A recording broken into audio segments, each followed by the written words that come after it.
All right, welcome one and all to the Off the Rails Sports Podcast. I'm your host, John. And if you could quickly hit that like and subscribe button, it means a lot to us. And man, I'm telling you, I had a great day today. I got to do a podcast with both Brian and Scott. And I'm telling you, if you're not watching that, you're missing some stuff. And I know I'm biased, whatever. But every time I talk to those two guys, I hear stuff I've never heard before. And you don't hear it in the sports ecosphere. It's Off the Rails is definitely a little different. It's a little more honest. It's a little more sincere. Whether it's Scott talking about what's going on in NASCAR and what really is what's the underbelly of it, or Brian talking about things in baseball that I'm not hearing on ESPN. You know, there's a lot of times where I'm listening to him going, geez, man, why isn't this guy on network TV? And, you know, maybe one day they both will. They're both that talented. There's no doubt about it. Don't forget me, guys. Take me with you, please. They're going to bigger, better things. They're going to take over for Colin Cowherd or Bill Simmons or somebody. I'll tell you that right now. It is a different world. And I'm getting tired of the talking heads I see on ESPN, man. I tell you, I watch ESPN baseball. I literally want to get a noose and put it around those three guys' neck. I don't even know what they're doing in that booth. And Brian, he has the MLB package. He doesn't get the ESPN game. And that guy is the luckiest human being in the world. He doesn't have to listen to those three idiots. Literally, you want to puncture your own ears. I'm telling you, back in the day, growing up in Southern California, when a Dodger game was on and it was for network, people literally would turn the sound off and put Vin Scully on. Well, I'm telling you, I don't really have that option with ESPN because I can't get sound without the pitcher. I'm telling you, there's times where I put them on real mute. I'm like, I can't even stand what these idiots talking about. You know? And I don't even know what David Cohn's doing there. He literally, I mean, this guy must be working for minimum wage or bottles or something. He was a great pitcher. Amazing. Well, I'm not going to say great, but he's a really good pitcher. And I don't even understand what he's doing in that booth, but, you know,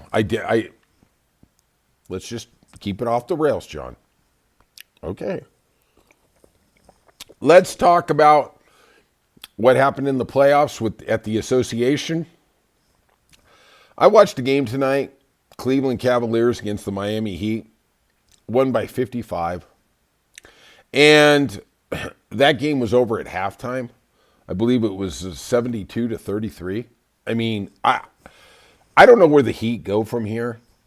They're an old roster. They got rid of Jimmy Butler. Yeah, you don't need Jimmy Butler, sure. No problem, right? Hey, this wasn't even a gentleman's sweep. You didn't even get one game. They smashed you, and then they came back and smashed you again. The Heat are as far away from contending as I am from taking a girl away from Brad Pitt. Just telling you right now. That's really where it is. It was terrible. But in the nightcap, we had a really thrilling game. The Warriors beat the Rockets 109-106. Went down to the end. Jimmy Butler hit three free throws when he was fouled on a three-point attempt. Rockets Van Vliet missed the three-pointer at the buzzer. The Warriors are up 3-1.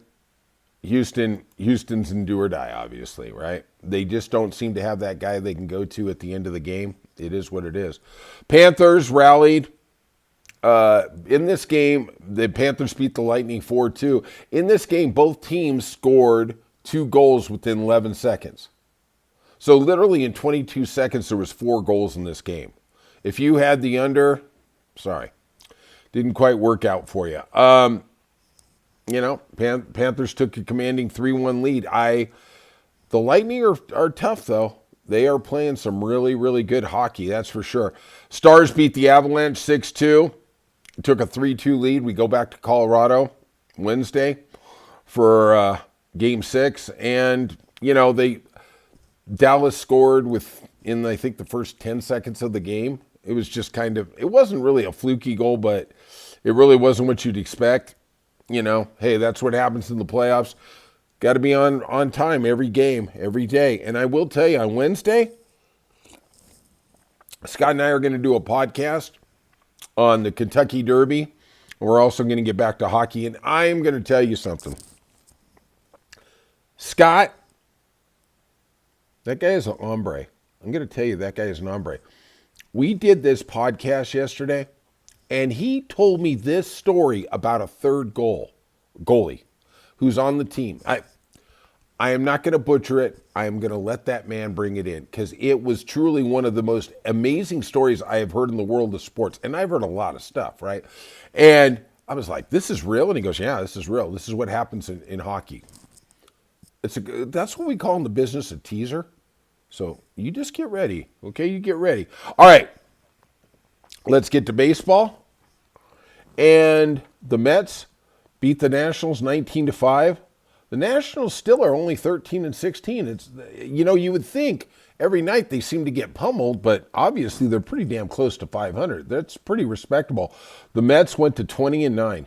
Amazing. They are playing some good baseball. Are they the class of the NL East? I still believe in the Phillies, but, they're making their stand. Twins beat the Guardians 11-1. The Twins are still 3 games under 500. They're still trying to get there. Guardians 15-13. Not bad. 8-5 at home. The Yankees lost at the Orioles. The Orioles are 11-17. At some point, that lack of pitching is really starting to come to haunt them. It's just not good. The Reds finally got over 500. They're 16-13. They had a 3-1 win against the Cardinals, and the Cardinals just seem to be going the other way. They are 2-12 on the road. I mean, you have distortions, but man, when you're 2-12 on the road, I mean, even the Rockies are like, wow, that sucks. That's terrible. Athletics beat the Rangers 2-1. Athletics, at this point, if I would have said after 29 games they're going to have the same record as the Rangers, you'd say, you crazy, John. You crazy. But I'd be right. Of course, I didn't predict that. I think Brian actually predicted the Athletics to be a lot better than I did. We both, I think, picked the Texas to go to the World Series, though, in the American League. The Astros beat the Tigers 8-5. Braves finally finding a way to win 6-3. They are 5-12 on the road. Oh, wait, why did they get a win? Because they played the Rockies. 4-24. Right now, that projects out to 16-100. Try and get your head around that. 16-100. Yeah. How you doing? All right.